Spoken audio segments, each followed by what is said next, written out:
ಮಾತಾಡ್ತೇವೆ ತಂದೆ.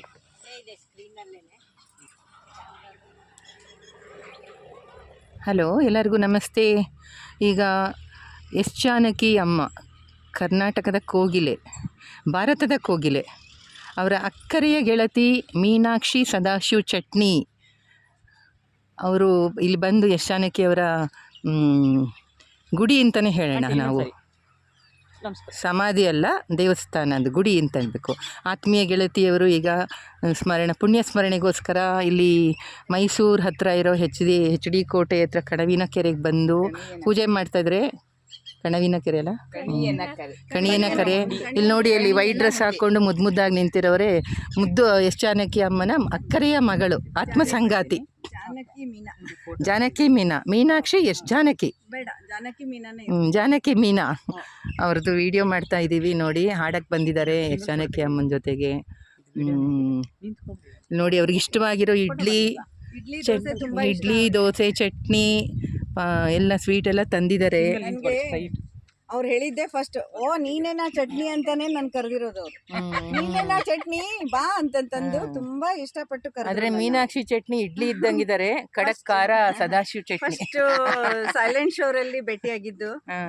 4 ಗಂಟೆಯಿಂದ ಕಾಯ್ತಾ ಇದ್ದೀನಿ, ನೀನ್ ಬಂದಿದ್ 7 ಗಂಟೆ. ಚಟ್ನಿ ನೀನೇನಾ ಅಂತ ನನ್ನ ತುಂಬಾ ಹಗ್ ಮಾಡಿ ಕರ್ಕೊಂಡು ಹೋದ್ರು ಒಳಗಡೆ. ಆಮೇಲೆ ಎಲ್ಲ ತುಂಬಾ ಆತ್ಮೀಯರು, ಯಾರಿಗಾದ್ರೂ ಹಂಗೆ ಮಾತಾಡಿಸ್ತಾರೆ ಅವರು. ಯಾರು ಸಿಕ್ಕರು ತುಂಬಾ ನಿರ್ಮಲ ಹೃದಯಿ. ನಾನು ಅವ್ರ ಬಗ್ಗೆ ಎಷ್ಟು ಹೇಳಬೇಕು ಅಂದರೆ, ಒಂದು ಪುಟ್ಟ ಮಗು ಹೃದಯ ಅವ್ರದ್ದು ಅಷ್ಟೇನೆ. ಪುಟ್ಟ ಮಗು ಹೃದಯದಲ್ಲಿ ಏನು ಕಲ್ಮಶ ಇರಲ್ಲ ಆ ಥರ. ಹಾಗೆ ಅವರು ಭಾಳ ಚಂದ. ಆಮೇಲೆ ಗಗನ ಎಲ್ಲೋ ಅಮ್ಮ ಏನು ಹಾಡಿದ್ದೀರಮ್ಮ ನೀವು ಏನು ಪಿಚ್ಚಲ್ಲಿ ಅಂದರೆ, ಅವಾಗ ನನಗೆ ಅವ್ರು ಹೇಳಿದ ನೆನಪು. ಗಗನ ಎಲ್ಲೋ ಭೂಮಿ ಎಲ್ಲೋ ಅಂತ ಹಿಂಗೆಲ್ಲ ತಮಾಷೆ ಮಾಡಿದ್ರು. ಈಗ ನೋಡಿ ಹೇಗೆ ಅದು ಎಷ್ಟು ಫೇಮಸ್ ಆಗಿದೆ ನೋಡಿ ಅಂತ ನನ್ನ ಜೊತೆ ಮಾತಾಡಿದ್ರು ಅವರು. ತುಂಬಾ ವಿಷಯಗಳ ಹಂಚ್ಕೋತಾ ಇದ್ರು. ನನಗೆ ಏನಿಲ್ಲ, ಇಡೀ ಜಗತ್ತು ಒಂದ್ ಕಡೆ, ಜಾನಕಿ ಅಮ್ಮ ಒಂದ್ ಕಡೆ. ನನ್ನ ದೃಷ್ಟಿನಲ್ಲಿ ಅವರು ನನಗೆ ಇದಾರೆ ಅನ್ನೋದು ತುಂಬಾ ಹೆಮ್ಮೆ ವಿಷಯ ಇತ್ತು. ಅಮ್ಮ ಬಿಟ್ಟು ಹೋದಾಗ ತುಂಬಾ ಒಂಥರ ಡಿಪ್ರೆಷನ್ಗೆ ಹೋಗಿದ್ದೆ ನಾನು. ಲೋ ಬಿ ಪಿ ಆಗಿ ಏನೋ ಆಗಿತ್ತು.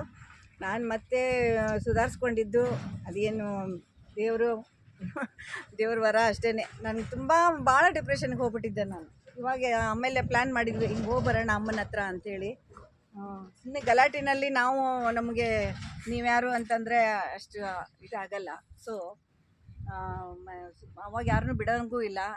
ಅವ್ರಿಗೊಂದು ಏನೋ ದುಃಖದಲ್ಲಿ ಏನೋ ಹೇಳ್ತಾರೆ, ನಾವು ಒಂದು ದುಃಖದಲ್ಲಿ ಅಪಾರ್ಥ ಮಾಡ್ಕೋಬಾರ್ದು ಅಂತ ನಾವು ಈಗ ನಿಧಾನವಾಗಿ ಎಲ್ಲ ಕಾರ್ಯಕ್ರಮಗಳು ಎಲ್ಲ ಮುಗಿದು ಶಾಂತ ಆದಮೇಲೆ ಬಂದು ಇವತ್ತು ಎಲ್ಲ ನಮ್ಮ ಫ್ರೆಂಡ್ಸ್ ಇದ್ದಾರೆ ಸುಮಾರು ಜನ. ಜ್ಯೋತಿ, ಅಪರ್ಣ, ರಾಣಿ, ಶ್ವೇತಾ, ಮತ್ತು ಇನ್ನೊಂದು ಭಾರತಿ ಅಂತ, ಅಶ್ವಿನಿ, ಇವರೆಲ್ಲ. ಆಮೇಲೆ ಗೋಪಾಲ್ ಕೃಷ್ಣ ಅಂತ. ಜಾನಕಿ ಎಲ್ಲಿರ್ತಾರೋ ಅಲ್ಲಿ ಗೋಪಾಲ್ ಕೃಷ್ಣ ಇರಲೇಬೇಕು. ತುಂಬಾ ಫೀಲ್ ಮಾಡ್ಕೊಂಡ್ರು ಪಾಪ. ಬಹಳ ಹೃದಯದಲ್ಲಿ ತುಂಬಾ ಎಲ್ಲರೂ ಅವ್ರ ಬಗ್ಗೆ ಆತ್ಮೀಯತೆ ತುಂಬಾ ತುಂಬಿಕೊಂಡಿದ್ದಾರೆ. ನಾವೆಲ್ಲರೂ ಅವ್ರನ್ನ ಭೇಟಿಯಾಗಕ್ಕೆ ಬಂದೇವಿ, ನೋಡಕ್ ಬಂದೇವಿ. ಆಯ್ತು, ಏನು ಜೀವನ ಅಂದ್ರೆ ಒಂದು ನಶ್ವರ ಅನ್ನೋದನ್ನ ತೋರಿಸ್ಕೊಟ್ರು ಅವ್ರು ಅಷ್ಟೇ. ನೋಡಿ, ಮನದಾಳದಿಂದ ಅಭಿಮಾನಿಯಾಗಿ ಗೋಪಾಲ್ ಕೃಷ್ಣ ಅವರು ಅಳ್ತಾ ಇದ್ದಾರೆ. ತುಂಬಾ ದುಃಖ ಮಾಡ್ಕೋತಾ ಇದಾರೆ ಅವರು. ಇನ್ನೇನು ಗಂಗಾ ಕಾವೇರಿ ಎಲ್ಲ ಬರ್ತಾ ಇದೆ ಕಣ್ಣಲ್ಲಿ, ತಡ್ಕೊಳ್ತಾ ಇದ್ದಾರೆ. 48,000 ಹಾಡುಗಳು, ಒಂದಕ್ಕಿಂತ ಒಂದು ಹಾಡು. ಹೆಮ್ಮೆ ಏನ್ ಗೊತ್ತಾ, ಇವ್ರು ಇಡೀ ದೇಶದಲ್ಲಿ ಎಲ್ಲ ಫೇಮಸ್.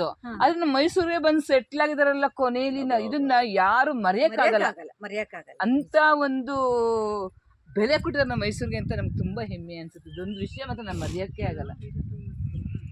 ಅದು ನಮ್ಮ ಪ್ರೀತಿ, ನಮ್ಮ ಇದು ಎಲ್ಲಾನು ಹೆಂಗೆ ಅಕ್ಸೆಪ್ಟ್ ಮಾಡ್ಕೊಂಡ್ರು ಅಂತ. ನನ್ನ ಮಗ ಹೋಟೆಲ್ ಮ್ಯಾನೇಜ್ಮೆಂಟ್ ಇರೋದ್ರಿಂದ ನನಗೆ ಮೆಸೇಜ್ ಸಿಗೋದು, ನಿಮ್ಮಮ್ಮ ಬಂದಿದ್ದಾರೆ ಅಂತ.